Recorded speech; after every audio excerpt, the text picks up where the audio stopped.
Bunga, ladies and gentlemen, welcome back to BAV. This is Bonge Audio Visual.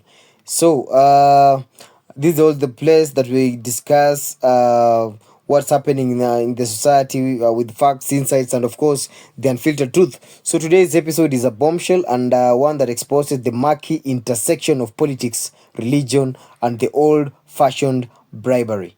So, yes, ladies and gentlemen, you heard that right.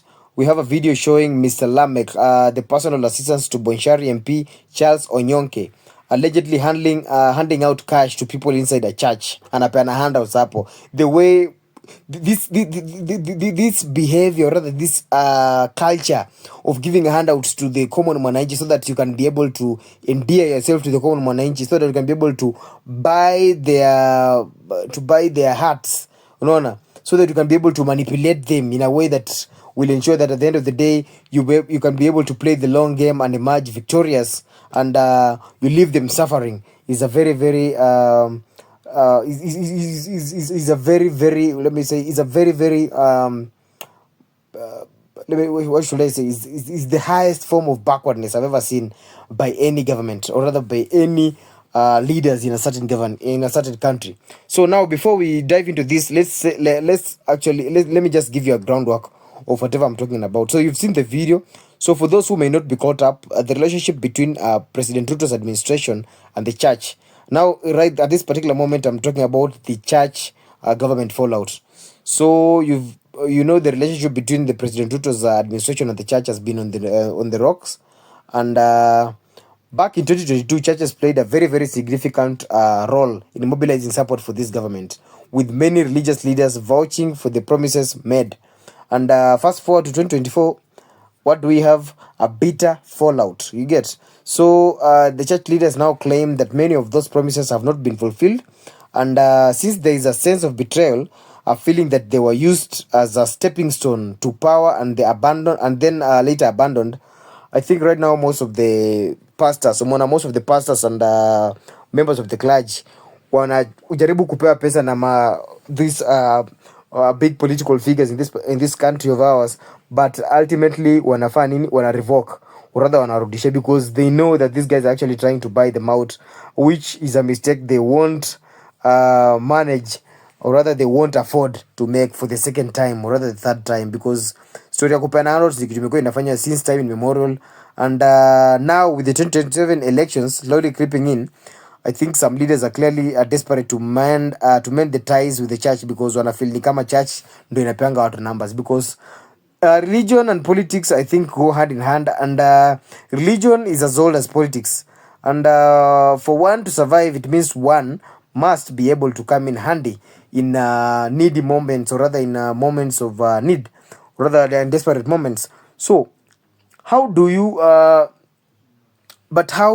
do that when trust is already broken? Because apparently by handing out cash inside a place of worship, I think that is the highest form of what can I say, contempt to the religious sector in this country of ours called Kenya.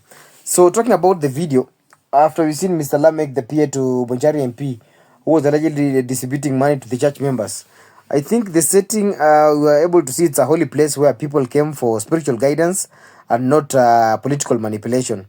So the question is, what's the agenda? Is this an attempt to win back the church support ahead of the 27 elections?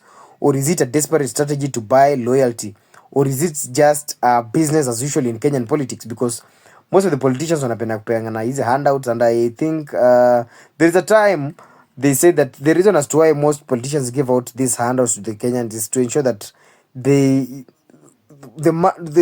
need to understand that the money that these politicians give to the citizens is usually presented to demonic altars. And I'm going to play for you that video after. I think I'll do that episode after this, whereby Morena Kebaso was explaining that this money that is being given to the electorates during the campaign period is usually presented to demonic altars, so that they buy out the hearts of those particular guys, so that you find yourself voting for the guy you never wanted to vote for. Personally, I don't believe in such kind of things, but I think I don't know. To some people it might have worked, to some people it might not have worked, but I don't know.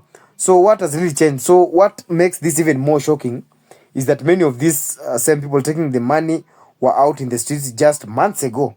Unaona? During the 25th protest, voicing their frustrations against the very leaders who are actually bribing them. So what the question is, what changed? Have they suddenly had a change of heart, or is this just a game of clever folks taking the money but knowing deep down they won't be fooled again? Because wasanza mwape kuchukua pesa na waseme baadaye atukupigi kura. So it might be a game. You might think that this time round you're winning the hearts, kumbe it's the other way around. You're the one who is actually on the menu. Unaona? Because nasemanga, if you are not on the dining table, it means that you are in the menu. You cannot be between the dining table and the menu. Huwezi kuwa katikati. It's either you're good or bad. It's either you're on this side or on that side. It's either you're here or there. So now let's talk about the public reaction. So when it gets to matters concerning social media, we're able to see that various social media platforms are on fire with this particular video, and as expected, the opinions are divided. So some see it as outright outright betrayal, because how can the same people who suffered under these leaders during the protest now accept handouts? No. So I don't know. Others also argue at the same time that they are simply playing smart. After all, if politicians are throwing money around, why not take it? It doesn't mean they'll vote for you in 2027. Does it mean that if you get handouts from those guys, you're going to vote for them in 2027? Of course, 2027 people want to pay mejipanga. They're not stupid. So one thing, but also one thing I'd like to tell you is that we're not also supposed to ignore the bigger picture, the bigger picture issue here, because should this even be happening inside a church? If anything, this should raise concerns about the moral compass of both politicians and the public. No, because the church has always been seen as a place of integrity, but I think when politicians infiltrate it with money, this is where I don't know where people are left, because you've seen guys like the likes of Mnuru Okanga, unaona, wanapewa pesa, then ifika point they get into this feeling of emptiness, ni kama wana feel they are actually being mistreated at some point. I don't know. So I don't know where the wananchi actually stand at the end of the day. So, and also when you look at the bigger picture, I think this particular video is just a symptom of much deeper problem in our politics, because the cycle of bribery, betrayal, and short-term loyalty is what keeps bad governance alive. If leaders know they can buy support instead of earning it, now where is the initiative? Where is the incentive to deliver on promises? You see, it doesn't make sense at all. And I think for the voters, we also need to ask yourself, at what point do we stop selling our voices for few shillings? No. Because at the end of the day, we all know that after elections, the same leaders vanish and you're left struggling. You see, Siri, you're left struggling. So watakupatia 100 bob, then after the next time you're going to see them is that at your funeral. Now when they come to your funeral, they don't respect the ceremony. Wanaanza kupigana banta hapo. So I don't know. At the end of the day, the common mwananchi is the one that is on the losing side. I don't know what you think, guys. Comment section. Let me get your thoughts. Let me get your comments. Is that an act of political desperation, a strategic move by the people taking the money, or just another day in Kenyan politics? Let's talk in the comment section, or you can still be able to hit me up on my various social media platforms at Bunge Podcast, Bunge 254. So as I also come towards the end of this particular show, don't forget to like, share, subscribe for more hard-hitting discussions. Until next time, we stay woke and we stay informed.